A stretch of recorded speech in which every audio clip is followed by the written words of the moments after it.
Hello বন্ধুরা, আপনারা নিশ্চয়ই ভালো আছেন, আমিও ভালো আছি। আমি আজকে আপনাদের সঙ্গে আমার পরিচয় করে দিই। আমি মৃত্যুঞ্জয় সাংস্কৃতিক চ্যানেল ইউটিউব। আমি আজকে চলে এসেছি ত্রিবেণীতে ডাকাতকালী মন্দির। সেই ডাকাতকালী মন্দিরের ভিডিওটা পুরোটা করছি। আপনারা পুরো ভিডিওটা দেখুন, আশা করি নিশ্চয়ই আপনাদের ভালো লাগবে।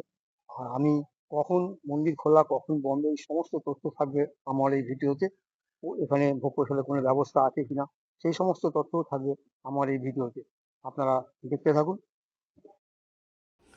আপনারা যদি হুগলি জেলায় ত্রিবেণীতে রঘু ডাকাত যে কালী মন্দির আছে, বিখ্যাত কালী মন্দির, সেই মন্দিরে আসতে চান, তাহলে আপনারা শিয়ালদা থেকে 8টা 5-এর কাটোয়ার লোকাল আছে, সেই কাটোয়ার লোকাল ধরে আপনারা চলে আসতে পারবেন ত্রিবেণীতে। ত্রিবেণীতে নামার পর আপনারা বাইরে বেরিয়েই আপনারা পেয়ে যাবেন টোটো কিংবা অটো গাড়ি। আপনার কাছ থেকে ভাড়া নেবে 15 টাকা। আপনাকে রঘু ডাকাত কালী মন্দির বললে আপনাকে ঠিক জায়গা মতো নামিয়ে দেবে। মাত্র সময় লাগবে স্টেশন থেকে প্রায় 10 মিনিট মতো।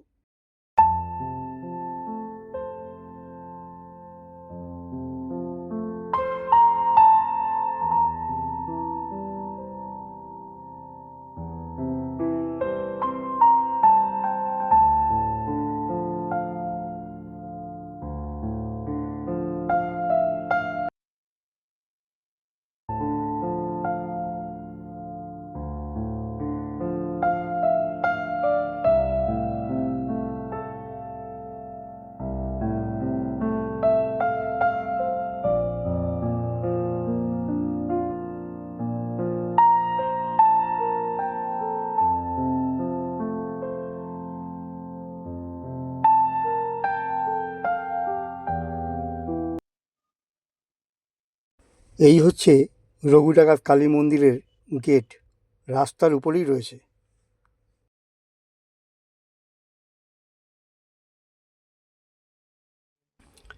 এই মন্দিরটিকে আবার সংস্কার করা হচ্ছে। আপনারা দেখতে পাচ্ছেন যে রঘু ডাকাত কালীবাড়িতে নতুন করে আবার মন্দির তৈরি হচ্ছে, পাশে বানানো হচ্ছে। এই যে আপনারা গাছটা দেখছেন, এই গাছের সামনেই লেখা আছে সাধু মায়ের আসন। আর দেখুন এখানে রয়েছে কতগুলো গাছের নিচে শিবলিঙ্গ, অনেকগুলো রয়েছে শিবলিঙ্গ।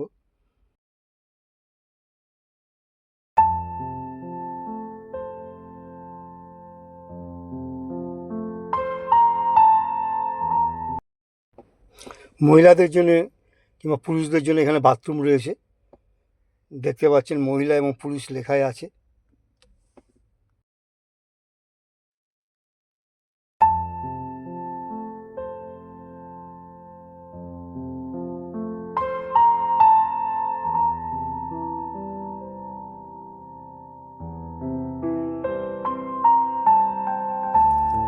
এখানে রয়েছে তুলসী গাছ।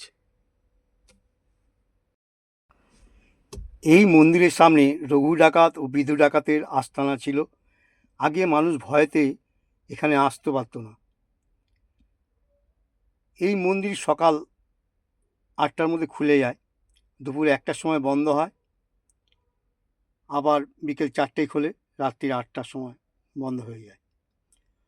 বহু মানুষ আসেন দূর দূর থেকে এই রঘু ডাকাত কালীবাড়ি দর্শন করার জন্য। খুবই জাগ্রত এই ঠাকুর।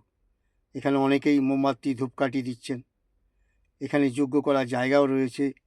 আগে এখানে রঘু ডাকাত এখানে যে আস্তানা ছিল, এখানে নরবলি দেওয়া হতো।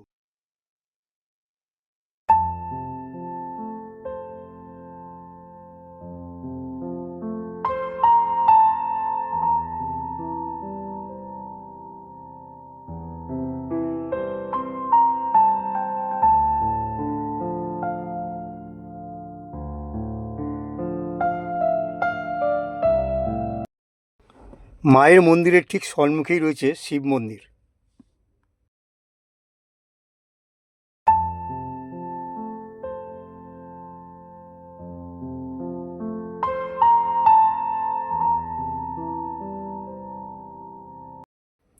অনেকে মায়ের কাছে তাদের মনের কথা জানিয়ে মানত করে থাকেন মায়ের মন্দিরে। তারপরে এসে এই গাছের গোড়ায় ঢিল বেঁধে সুতো পরিয়ে দিয়ে থাকেন। পরে যখন তার কাজ হয়ে যায় তখন তারা এসে এই ঢিল সুতো খুলে দিতে হয়। মায়ের মন্দিরের ঠিক সম্মুখে রয়েছে একটি পুকুর, আপনারা দেখুন।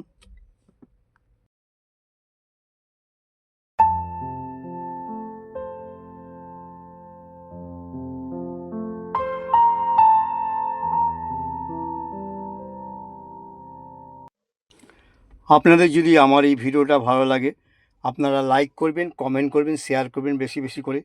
যারা আমার চ্যানেলে নতুন প্লিজ সাবস্ক্রাইব করবেন আর পাশে থাকা বেল আইকনটা বাজিয়ে দেবেন, তাতে করে সবার আগে নোটিফিকেশনের মাধ্যমে আপনাদের কাছে পৌঁছে যাবে আমার নতুন নতুন ভিডিওগুলো। আপনারা ভালো থাকুন, সুস্থ থাকুন, নমস্কার।